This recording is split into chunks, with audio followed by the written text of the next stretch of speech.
तो ये निश्चित है कि वो शिव तत्व आपका और हमारा कल्याण करेगा।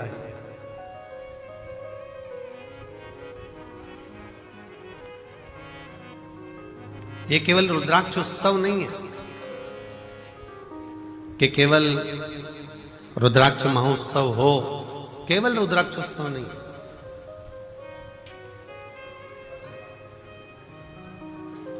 साल भर में एक दिन मेरा कुबेर भंडारी ये 7 दिन के लिए, साल भर का जो ये 7 दिन है, जो कथा को श्रवण करने के लिए आते हैं, वो अगले वर्ष इतना बाबा दे देता है कि वो खुद भी जजमान बन जाते हैं। ऐसी कृपा से भले रुद्राक्ष को लेने के लिए लोग साल भर आते हैं, रुद्राक्ष लेते हैं, चले जाते हैं।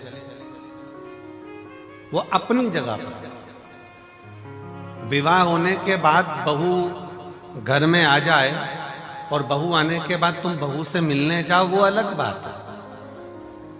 पर विवाह वाले दिन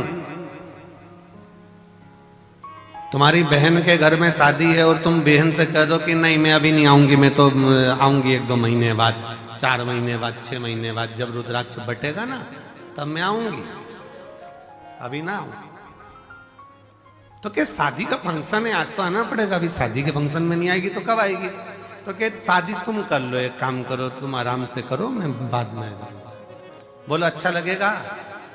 जम के तो बोलो जरा। नहीं।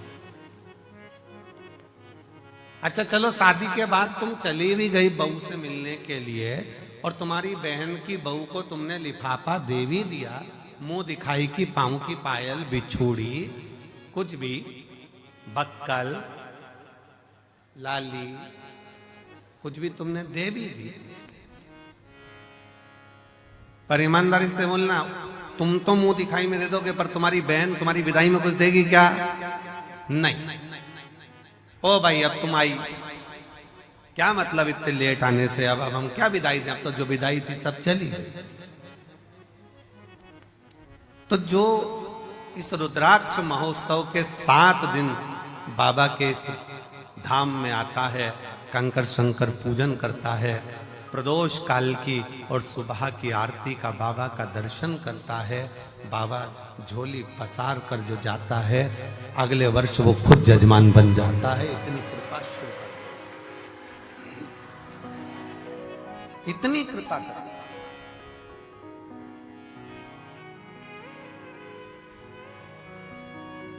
सोमानी जी, बहुत दूर दूर से लोग अमेरिका से भी आए हैं, ना जाने कहां कहां से शिव भक्त आए हैं, सब जगह से, और भी जयपुर, जोधपुर, बिहार, ये उत्तर प्रदेश हो, राजस्थान हो, महाराष्ट्र हो, हरियाणा, पंजाब, सब दूर से, दिल्ली आदि सब से भगवान शंकर की शरणागति ग्रहण करता है, शिव तत्व में आता है, शिव भक्ति करता है। कितना सबको मेरे बाबा ने खूब दिया। आप सब बताना, जो पहले कुबेरेश्वर धाम आए होंगे, अगर यहां से नहीं मिलता तो ये लाखों की संख्या में तुम लोग आते।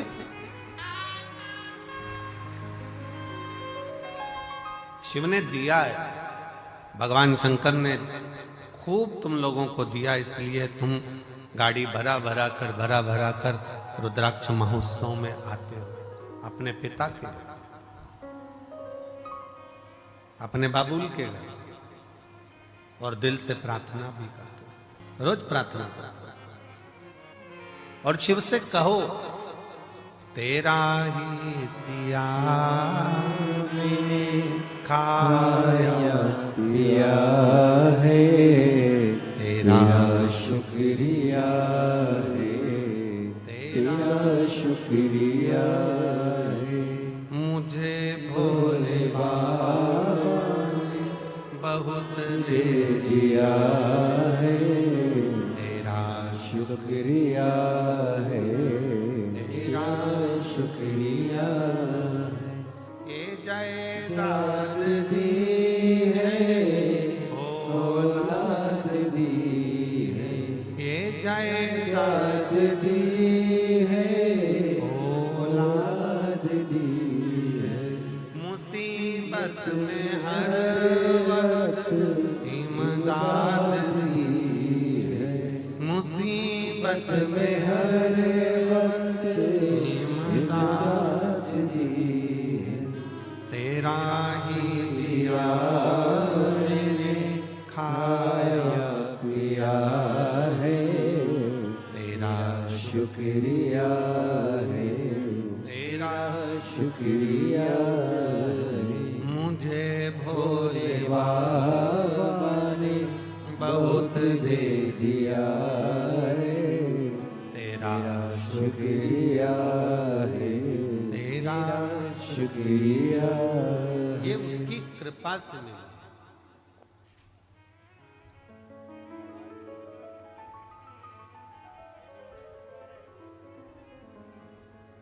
ये उसकी करुणा से प्राप्त हुआ।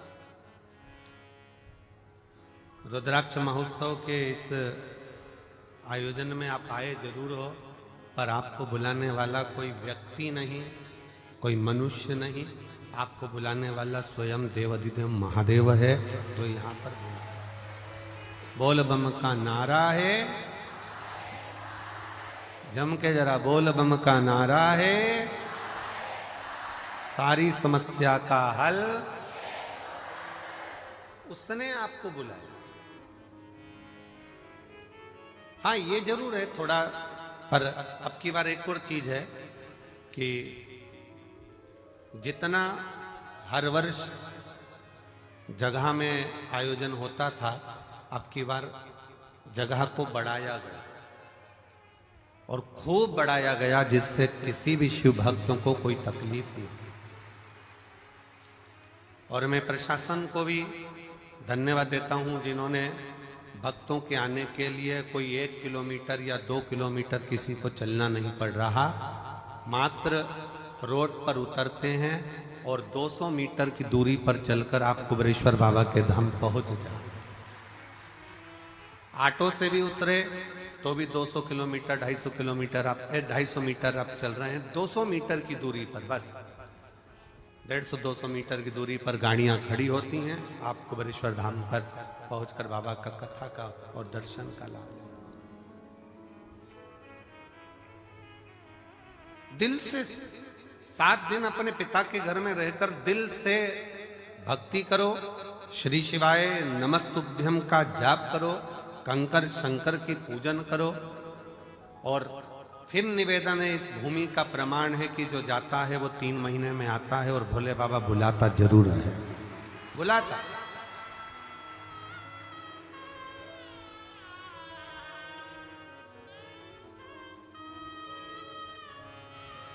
लाखों की संख्या में आप लोग यहां पहुंचे हैं। उधर का टेंट, इधर का पंडाल, इधर का पंडाल, ये 5 पंडाल, और उसके बाद पीछे के जो पंडाल भरे पड़े हुए हैं। कई लोगों को जिनका नियम है अपनी झोपड़ी बनाकर, अपनी चादर लगाकर, बांबू लगाकर, अपना बनाकर रहना, भजन करना, भोजन करना, ऐसे रहते हैं जैसे हम कल्पवास करने के लिए बाबा के 12 चादर लगाकर कोई पंडाल में पड़ा हो। अपनी भक्ति, कई माताएं खड़े होकर कथा सुनती हैं, कोई प्रणाम कर कर, कोई भूखी रहे, कोई भोजन ग्रहण कर, कोई भोजन के बाद, कथा के बाद भोजन ग्रहण कर कर, सबका अपना अपना नियम होता है। रुद्राक्ष महोत्सव में जो आता है, और रुद्राक्ष उत्सव का नियम है, जो आया है खाली नहीं गए। 30 साल बाद भी अगर संतान नहीं हुई है और जिसने रुद्राक्ष उत्सव का 7 दिन नहीं, 5 दिन नहीं, 3 दिन भी अगर रसतत्व ग्रहण करा, इसी कंकर शंकर की भूमि पर वो रात्रि विश्राम करा, 30 साल होने के बाद भी औलाद लेकर बाबा के धाम आया। ये शिव तत्व की, ये कुबेरेश्वर धाम की रुद्राक्ष महोत्सव की महत्वता।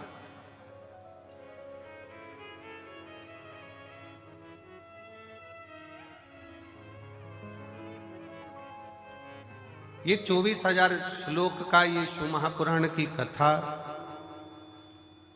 कहती है कि मानव का देह, मनुष्य का शरीर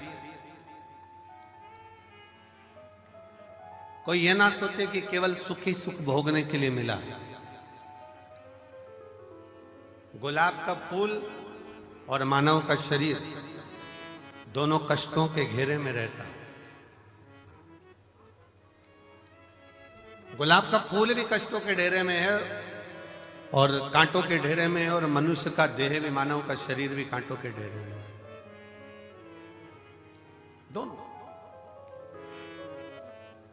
कितना संघर्ष गुलाब का फूल करता है, कांटों में रहता है, कांटों में रहता है, बड़ा भी होता है, कांटे उसको चारों तरफ से घेरे रहते हैं, पर वो गुलाब का फूल अपना विश्वास नहीं टूटने देता, और एक दिन टूटकर वो मेरे शंकर के चरणों में, मेरे राम के चरणों में, मेरे कृष्ण के चरणों में चला ही जाता। वो मेरे शिव के चरणों में, मेरे राम के चरणों में, मेरे कृष्ण के चरणों में चला जाता।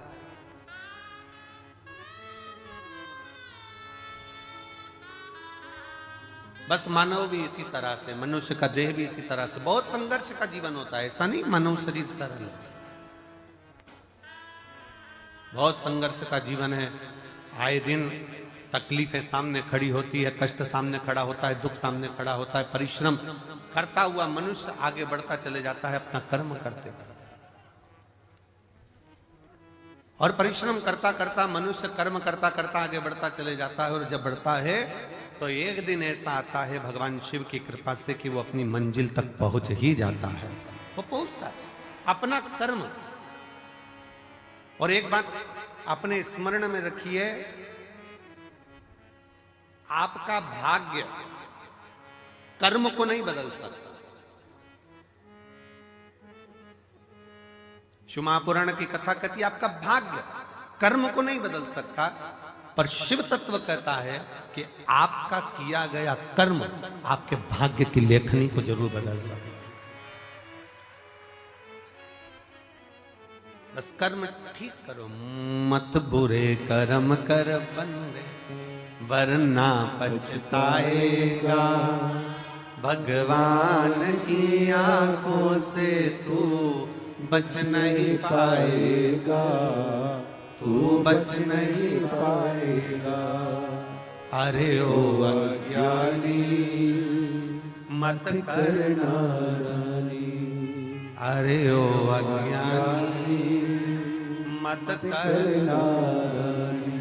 तेरे कर्म का फल भी तू ही पाएगा, जैसा किया तूने तेरे आगे आएगा। मत बुरे कर्म कर बंदे, वरना पछताएगा। भगवान की आंखों से तू बच नहीं पाएगा, तू बच नहीं पाएगा। आप जैसा कर्म करेंगे वैसा फल मिलना है, वो फल प्राप्त ही होगा। आप बस श्रेष्ठ कर्म की ओर अग्रण्य तो हो।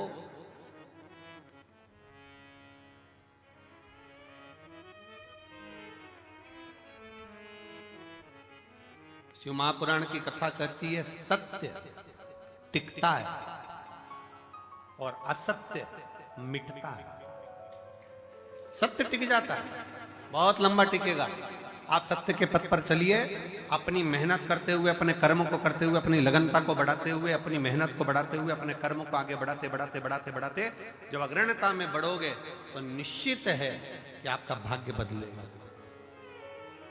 एक बड़ा सुंदर प्रसंग है।